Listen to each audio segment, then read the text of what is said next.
Assalamualaikum warahmatullahi wabarakatuh. Alhamdulillah rabbil alamin. Wassalatu wassalamu ala khatamil anbiya'i wal mursalin nabiyyina Muhammadin wa ala alihi wa sahbihi ajma'in. Amma ba'd.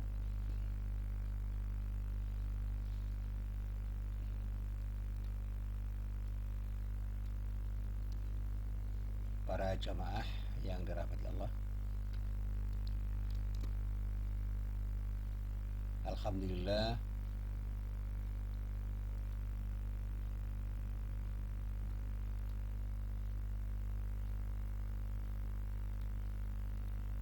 hari ini kita bisa bertemu lagi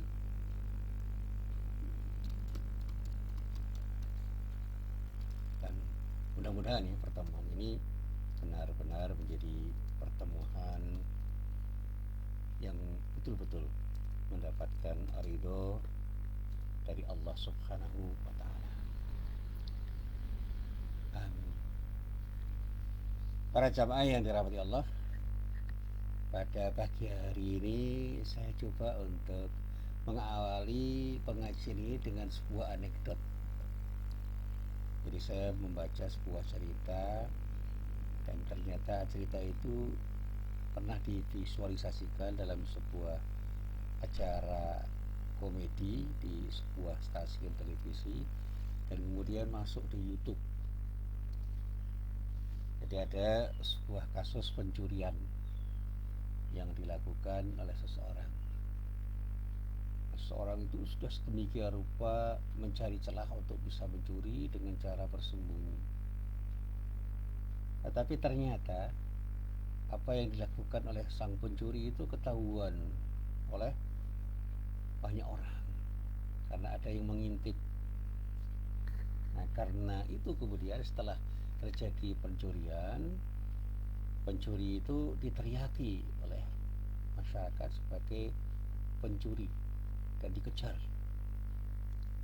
Singkat cerita, ketika dikejar dia sangat bingung, kemudian dia lari tunggang langgang dan untuk menyelamatkan dirinya dia menceburkan diri ke sungai.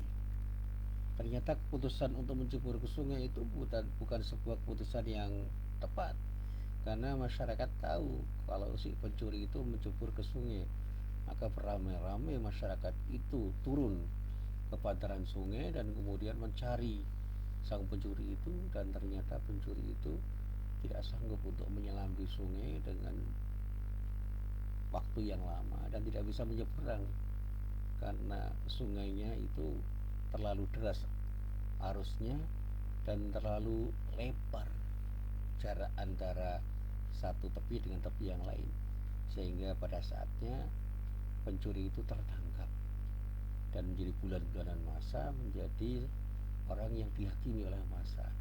Dia belur dan kemudian diserahkan ke polisi dan akhirnya dipenjara karena kasus pencurian itu. Beberapa bulan dia itu berada di sel tahanan. Nah, satu saat ketika dijenguk oleh temannya dan ditemani oleh sipir penjara, sang pencuri itu berdialog dengan penjenguknya. Pertama kali tentu saja berbahasa basi karena dia orang Islam dan yang menjenguk orang Islam ada ucapan salam, assalamualaikum, waalaikumsalam. Kemudian ditanya, bagaimana kabarnya, baik-baik saja. Sang pencuri itu menjawab, baik gimana, sudah jelek karena saya berada di sel tahanan dan tidak ada yang menyenangkan di sini. Nah, Anda kan tahu akibat dari pencurian yang Anda lakukan, kenapa Anda mencuri?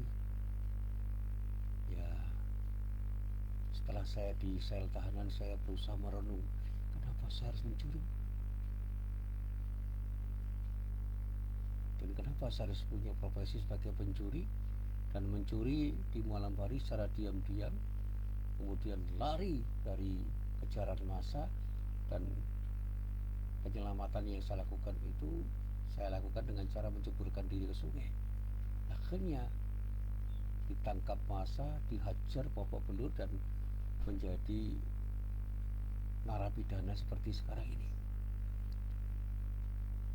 Kemudian para penjenguknya mengatakan, ya itulah akibat yang harus Anda tanggung karena Anda telah melakukan perbuatan yang berisiko. Kemudian si pencuri itu mengatakan, ya saya salah mengambil keputusan. Andai kata saya itu dulu jadi koruptor dan terjun di dunia politik ketahuan dan saya masuk dalam partai politik yang didukung oleh penguasa, kan jadinya tidak seperti ini. Para penjenguknya pun tertawa sambil dia juga ikut tertawa. Dan akhirnya mereka mengatakan, dia juga ya, banyak pencuri yang ketahuan mencuri kemudian dikejar massa, diajar bobok pelur, masih dipenjara lagi. Dan sekarang ini banyak koruptor yang tidak ketahuan karena dia berlindung di balik kekuasaan yang kemudian karena perlindungan itu apapun yang dikorupsi tidak pernah dikasuskan menjadi kasus korupsi. Jadi koruptor itu menjadi aman ketika dia korupsi di lingkaran kekuasaan yang didukung oleh kekuasaan. Nah, ini anekdot yang tidak perlu kita kembangkan, tetapi itu menjadi ibrah, menjadi pelajaran bagi diri kita bahwa ketika kita berbuat sesuatu yang baik belum tentu kita dicintai orang, tetapi begitu kita melakukan tindakan yang buruk dan kita berada dalam keadaan lemah, kita akan menjadi bulan-bulanan banyak orang. Sebaliknya, ketika kita itu menjadi orang kuat, kita itu berada di lingkaran orang-orang kuat, seburuk apapun perilaku kita, kita tetap aman. Dan bahkan ketika kita bisa berbuat baik, kita akan menjadi pujaan banyak orang karena selalu bisa dicitrakan sebagai orang yang layak untuk dipilih menjadi seorang pemimpin dimanapun dan kapanpun kita berada, karena mendapatkan dukungan dari banyak orang dan kemudian juga mendapatkan dukungan dari orang-orang yang memang punya kemampuan mendukung, termasuk dukungan finansial, dukungan media massa, dukungan birokrasi yang sedemikian rupa. Dan inilah yang namanya dukungan oligarki yang tidak hanya terjadi pada dunia politik, tapi juga terjadi pada dunia bisnis dan pada aspek-aspek yang lain. Saya punya cerita yang justru bisa jadi pelajaran bagi diri saya. Saya itu punya teman yang tidak terlalu pintar, tapi dia menjadi pejabat yang mapan karena mendapat dukungan dari kroninya, teman-temannya, orang-orang yang di atasnya, dan kemudian pada saatnya dia menjadi orang yang dielulukan karena pencitraan yang luar biasa dari banyak kawan dan sahabatnya yang dengan sangat bagus mencitrakan dirinya sebagai orang baik. Sebaliknya saya punya teman yang terpuruk padahal dia orang baik, orang pintar, orang yang betul-betul bekerja keras di dalam dunia kerjanya, tapi karena dia tidak didukung oleh lingkaran kekuasaan, dia terpuruk menjadi orang yang tidak digunakan di kantornya. Maka dikatakan sekarang itu non job, ya, tidak diberi pekerjaan apapun dan tidak diberi jabatan apapun. Dia hanya bekerja apa adanya dan mendapatkan gaji pokok, hampir tidak pernah mendapatkan bonus apapun dari pekerjaan yang dilakukannya. Nah, inilah nasib orang jujur yang tidak mujur karena lemah, dan banyak orang yang tidak jujur dan banyak sekali bahkan pembohong yang bernasib baik di dunia ini karena banyak dukungan dari orang-orang yang ada di sekitarnya, dan bahkan dia menjadi orang yang diandalkan untuk menjadi lumbung padi dalam tanda kutip, menjadi mesin uang dari sejumlah orang yang memang memerlukan dirinya untuk melakukan sesuatu, dan bahkan bisa menjadi boneka yang dimainkan, wayang yang dimainkan untuk mendapatkan sesuatu yang terbaik bagi para dalang yang memainkannya. Nah, para jamaah yang dirahmati Allah,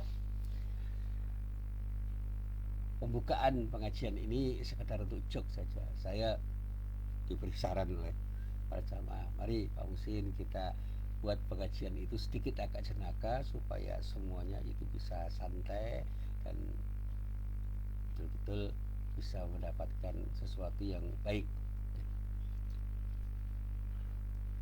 Nah, para jamaah yang dirahmati Allah,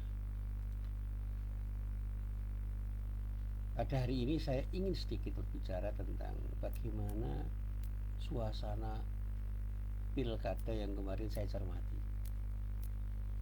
Ada calon-calon bupati dan calon-calon wali kota, calon-calon gubernur yang mencalonkan diri di daerah masing-masing. Nah, yang saya cermati adalah peristiwa menjelang, pada saat pemilihan dan setelah pemilihan. Nah, menjelang pemilihan umum kepala daerah, calon gubernur dan wakil gubernur, calon bupati dan wakil bupati, calon wali kota dan wakil wali kota, ada kebiasaan dari para calon itu untuk menebar janji untuk meraih simpati. Janji itu seakan-akan menjadi satu-satunya cara efektif untuk mengaruhi masyarakat yang ditemui. Seakan butuh janji-janji itu. Semua orang butuh janji itu, dan rakyat pun akan memilihnya kalau ada janji yang manis. Tetapi sekali lagi, ketika terjadi pemilu kada, ya semua berjalan wajar-wajar saja. Peristiwanya tidak terlalu luar biasa.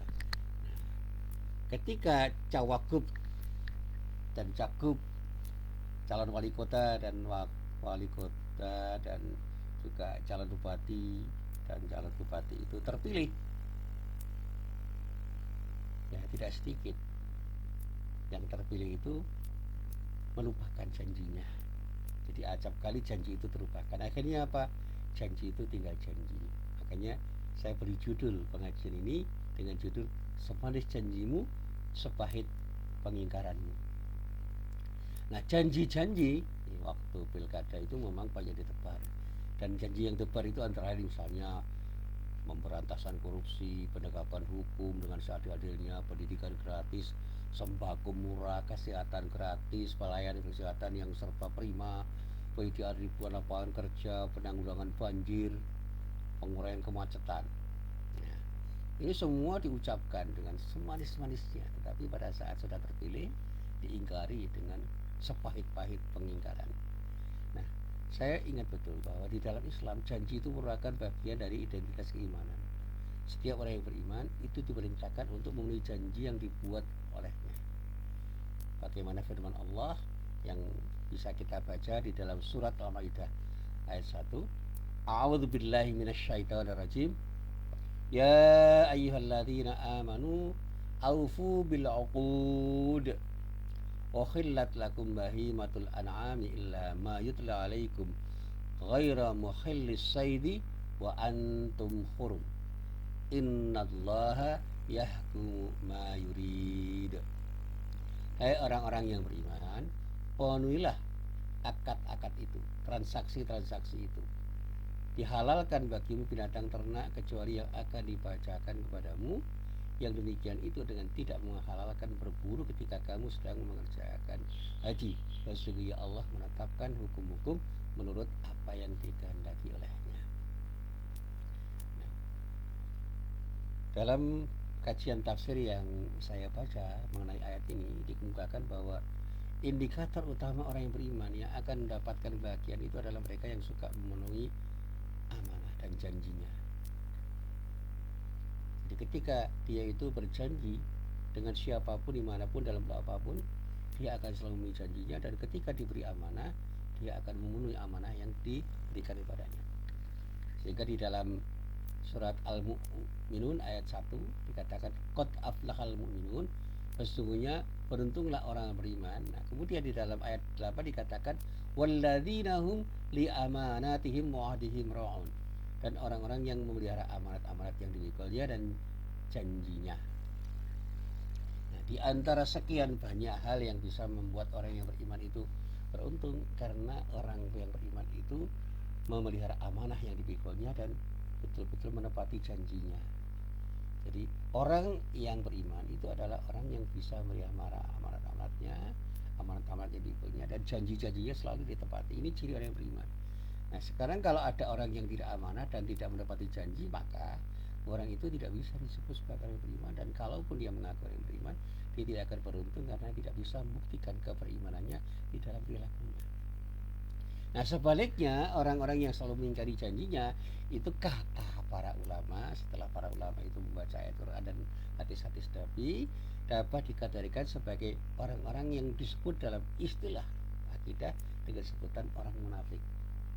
Nah, kata para ulama menurut hadis yang biasa dikemukakan oleh mereka, ciri utama orang munafik itu ada 3 macam, sebagaimana yang disampaikan oleh Rasulullah yang terdapat di dalam hadis yang diriwayatkan oleh Imam Bukhari dan Imam Muslim dari sahabat Abu Hurairah radhiyallahu anhu. Di dalam hadis itu dikatakan bahwa Rasulullah pernah bersabda, ayatul munafiqi thalathun.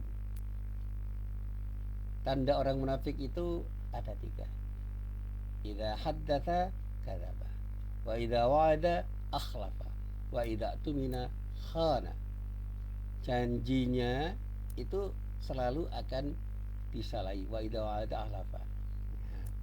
Sehingga ditekankan di sini kalau dia itu ngomong selalu bohong, jadi kalau bicara selalu berdusta, jika berjanji selalu diingkari, dan ketika dipercaya mendapat amanah selalu dikhianati.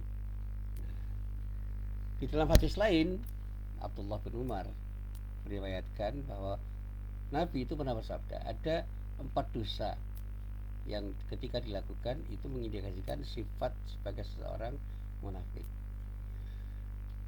Dan jika seorang itu melihatkan semua cirinya, dia sempurna menjadi orang munafik.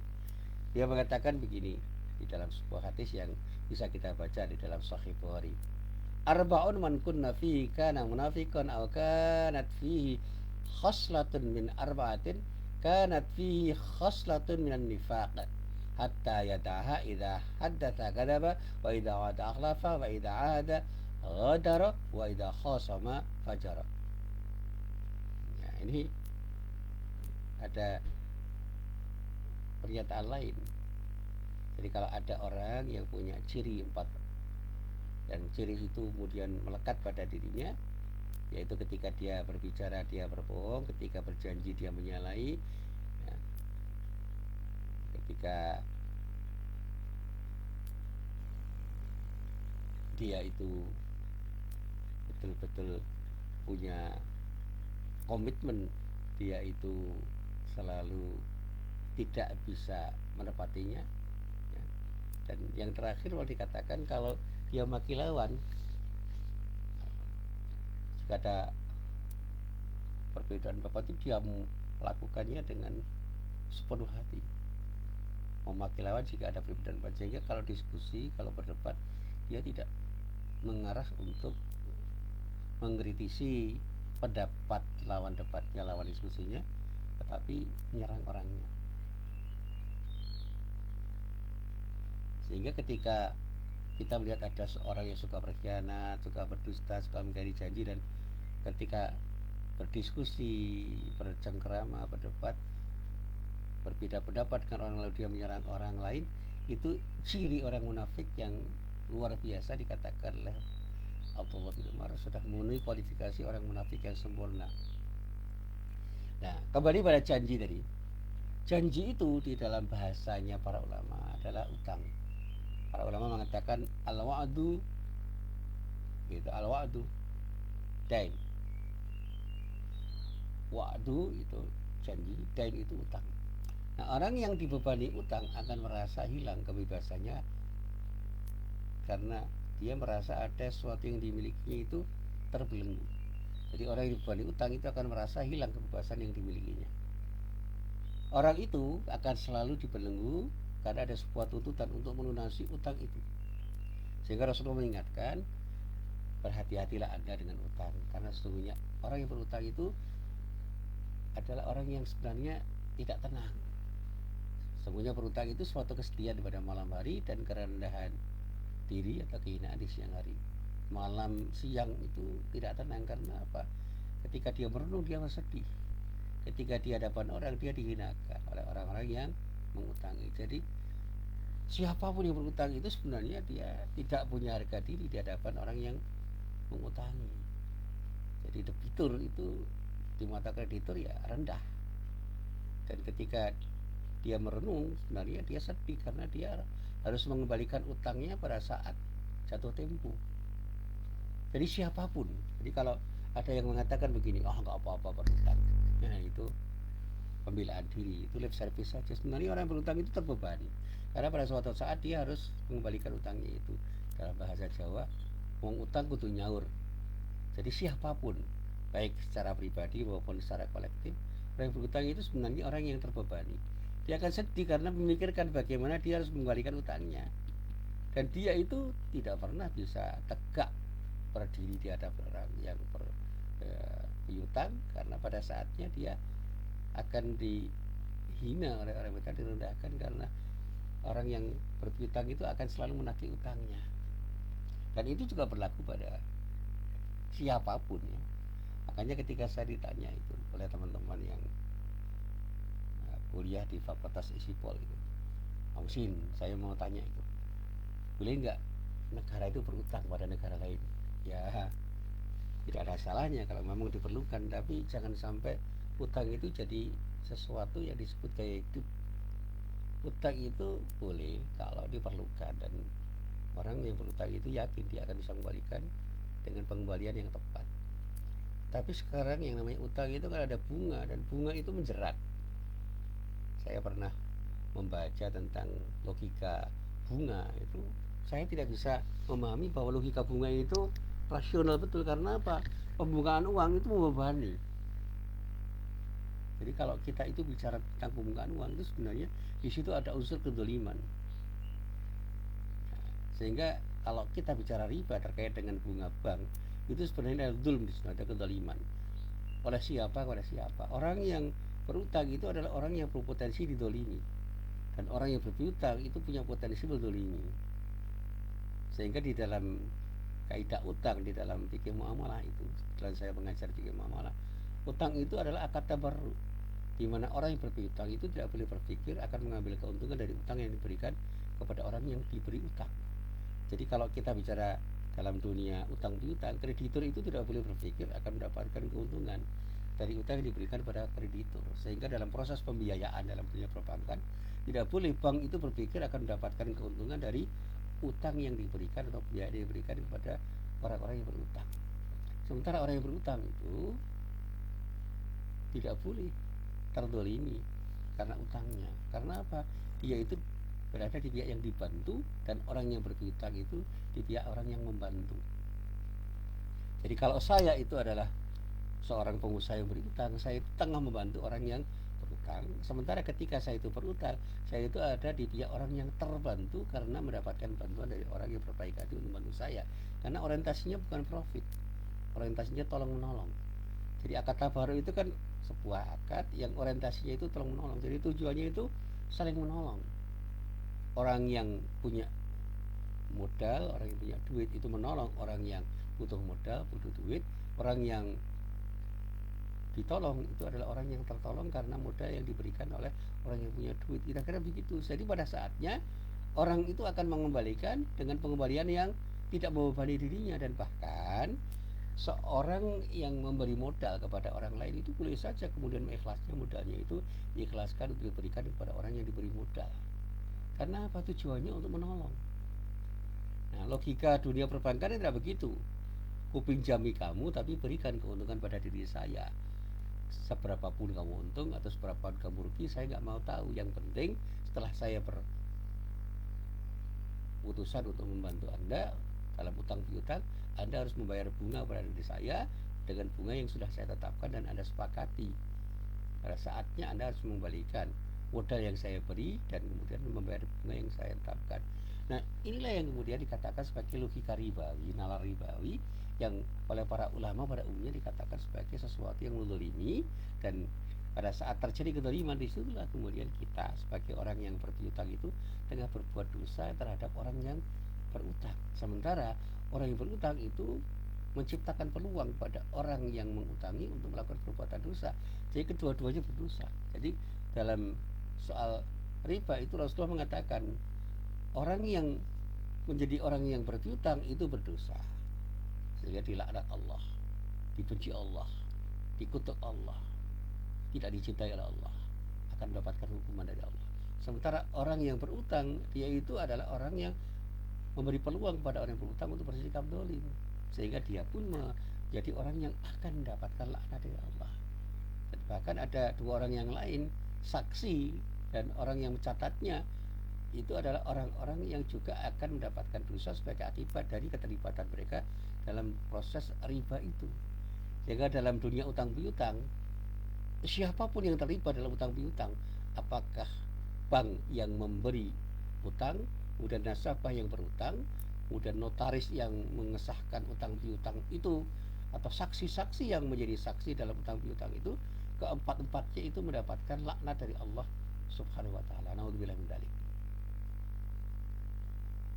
Sebagaimana ketika kita bicara suap menyuap, orang menyuap dan orang yang disuap itu sama-sama dilarang Allah. Karena apa? Yang menyuap itu jelas memberi peluang kepada orang yang disuap untuk berbuat dosa, sedangkan orang yang disuap itu adalah orang yang mau diberi peluang untuk berbuat dosa. Jadi yang memberi dan yang diberi itu sama-sama mendapatkan laknat dari Allah, dan itulah orang-orang yang sesungguhnya telah melakukan perbuatan dosa. Nah, kembali pada masalah yang saya sampaikan tadi. Masyarakat itu seharusnya cerdas terhadap apa yang menjadi sesuatu yang dialami. Karena itu saya katakan masyarakat itu selalu harus berharap agar kampanye-kampanye digelar oleh para calon gubernur, wakil gubernur, calon bupati, wakil bupati, calon wali kota dan calon wakil wali kota itu tidak dijadikan sebagai media untuk mengumbar janji yang mendorong kesombongan dan membanggakan kelompoknya, membanggakan dirinya, kroninya, seolah-olah dialah yang paling benar, paling baik sehingga layak untuk dipilih, dan kemudian mendiskreditkan lawan politiknya. Jadi di dalam sebuah kompetisi tidak boleh ada tindakan untuk mencela kompetitornya, tetapi harus menjadi sesuatu yang isinya itu adu keunggulan. Sehingga janji itu adalah tawaran untuk memberikan sesuatu harapan. Sehingga masing-masing orang itu harus punya janji yang tepat, yang pada saatnya harus ditepati, dan itu menjadi utang yang harus dibayar ketika dia menjadi wali kota, wakil wali kota, bupati, wakil bupati, gubernur, calon gubernur, dan termasuk presiden. Seorang presiden, wakil presiden itu adalah orang yang pernah berjanji pada para pemilihnya agar rakyatnya nanti mendapatkan sesuatu yang terbaik dari kepemimpinannya. Demikian juga yang lain, termasuk para anggota DPR itu tidak boleh dia itu seakan-akan sudah mendapatkan kursi umpu yang kemudian melupakan orang-orang yang pernah memilihnya. Dia berutang kepada para pemilihnya untuk memberikan yang terbaik pada para pemilihnya, karena dia mewakili kepentingan para pemilihnya. Rakyat itu diwakili oleh anggota DPR itu, dan mereka harus menyuarakan aspirasi rakyat dimanapun dan kapanpun mereka berada. Jadi kalau mereka itu tidak merasa mewakili rakyatnya, jangan pernah menjadi anggota DPR, kan begitu mestinya. Tapi yang terjadi kan tidak selalu seperti itu, bahkan yang tidak seperti itu lebih banyak daripada yang seharusnya. Jadi yang senyatanya itu tidak ideal. Dan saya katakan, kalau orang yang berkampanye itu betul-betul tidak mengumbar janji, tidak menampakkan kesombongan dan membanggakan diri dan kelompoknya, tetapi mencoba untuk menawarkan program yang akan dilaksanakan pada saat dia itu menjadi orang yang akan dipilih, inilah yang bisa kita harapkan pada saatnya akan lahir para pemimpin yang baik karena selalu menepati janjinya. Nah, sebaliknya, ketika orang-orang itu suka berjanji dan suka mengingkari, dan yang ini selalu terjadi, akan lahir para pemimpin yang hanya pandai berjanji dan berbohong. Sehingga jangan pernah kita itu kecewa ketika sekarang ini banyak para pemimpin yang mengingkari janji dan melakukan kebohongan kepada rakyat yang dipimpinnya, karena memang dia itu adalah para pembohong yang hanya pandai berjanji tetapi tidak pernah bisa menepati janjinya. Orang-orang yang seperti ini tidak pernah berpikir, apalagi berbuat untuk kepentingan rakyatnya, kepentingan bangsa dan masyarakat yang dipimpinnya. Dan selalu saya katakan, berhati-hatilah dalam berjanji, sebab setiap ucapan janji yang kita ucapkan itu akan dimintai pertanggungjawaban dari Allah Subhanahu wa taala. Janji apapun kepada siapapun, apalagi di hadapan Allah, kelak di hari kemudian kita akan dimintai pertanggungjawaban oleh Allah. Kalaupun kita bisa lolos dari pertanggungjawaban kita terhadap orang yang pernah kita beri janji, kita tidak akan pernah lolos dari pertanggungjawaban kita di hadapan Allah Subhanahu wa taala. Kita harus yakin dengan seyakin-yakinnya, sebagaimana apa yang selalu saya baca dan saya renungkan pada bacaan saya terhadap surat Qaf ayat 18. Di dalam ayat itu Allah berfirman, "Ma yalfidu min qaulin illa ladaihi raqibun atid. Tiada suatu ucapan pun yang diucapkannya melainkan ada di dekatnya malaikat pengawas yang selalu hadir. Jadi raqib atid itu selalu hadir, itu malaikat pengawas tuh. Apapun yang baik yang kita kerjakan akan dicatat, apa yang buruk dicatat oleh para malaikat yang memang menjaga diri kita, dan mereka terus selalu hadir untuk mencatat apapun yang kita lakukan, sehingga nanti ketika kita bertanggungjawabkan semua yang kita lakukan di dunia ini kepada Allah, di hari kemudian kala kita tidak bisa mengelak. Tetapi itu bagi orang yang yakin. Jadi kalau kita coba untuk kita tawarkan kepada para pemimpin sekarang, Anda itu pernah berjanji pada masyarakat yang pernah Anda beri janji-janji yang Anda ucapkan waktu Anda berkampanye. Ayo toh, tepati janjimu, karena masyarakat bisa kecewa dengan janji-janjimu itu. Meskipun sekarang ini banyak masyarakat yang lupa terhadap janji-janji mereka, karena pada saat mereka memilih, mereka tidak pernah memilih dengan cara yang cerdas. Yang penting mereka diberi janji, dan apalagi diberi duit dengan money politik yang sekarang itu sudah menjadi wabah yang bahkan lebih ganas daripada COVID-19, karena sudah menjadi sesuatu yang digemari, dicintai, dan diinginkan oleh banyak orang, sehingga dalam bahasa Jawa itu tumbuhnya tutup. Yang menyuap butuh menyuap, yang disuap butuh disuap, sehingga riswah, ya, suap menyuap itu menjadi sesuatu yang seolah-olah menjadi sesuatu yang menyejarah, menjadi bagian dari budaya masyarakat. Karena apa? Dicintai dan dibiasakan dalam proses kehidupan di masyarakat, termasuk di dalamnya janji. Janji itu sekarang banyak diucapkan dengan apapun caranya, termasuk janji-janji yang kemudian diucapkan dengan bahasa-bahasa tubuh ketika orang mencitrakan dirinya sebagai orang baik, dengan proses pencitraan yang bahkan diunggah di media sosial seolah-olah dialah orang-orang yang pada saatnya akan memberikan harapan kepada orang-orang yang akan memilihnya. Dan itulah yang saya katakan sebagai kebohongan yang selalu hadir pada diri setiap orang, dan pada akhirnya justru akan menyengsarakan dirinya dan menyengsarakan orang yang diberi janji dengan pencitraan-pencitraan yang dibuat oleh mereka. Nah, para jamaah yang dirahmati Allah, pengajian ini tentu saja bukan pengajian yang serius, tetapi tidak serius apapun, ya, saya buat agak santai. Kita coba untuk kita renungkan. Jangan pernah kita menjadi pemimpin yang selalu ingkar janji dan berbohong. Dan ketika kita dipimpin, jangan pernah kita mau dipimpin oleh orang-orang yang suka mengingkari janji dan selalu bohongi diri kita. Pilihlah pemimpin yang betul-betul bisa menepati janjinya dan betul-betul bersikap amanah untuk menunaikan amanah yang dipegangnya dan betul-betul diberikan kepadanya. Dan pada saat kita itu menjadi pemimpin, sekali lagi, jadi pemimpin yang selalu ingat bahwa apapun yang pernah kita ucapkan dari janji kita, itu harus kita penuhi, karena janji itu adalah utang. Dan mudah-mudahan setiap janji yang kita ucapkan betul-betul akan kita tepati dengan cara yang tepat. Dan mudah-mudahan inilah sesuatu yang menjadi bagian dari kepribadian kita sebagai seorang yang beriman. Inilah apa yang saya sampaikan, mudah-mudahan bermanfaat. Billahi taufiq wal hidayah. Assalamualaikum warahmatullahi wabarakatuh.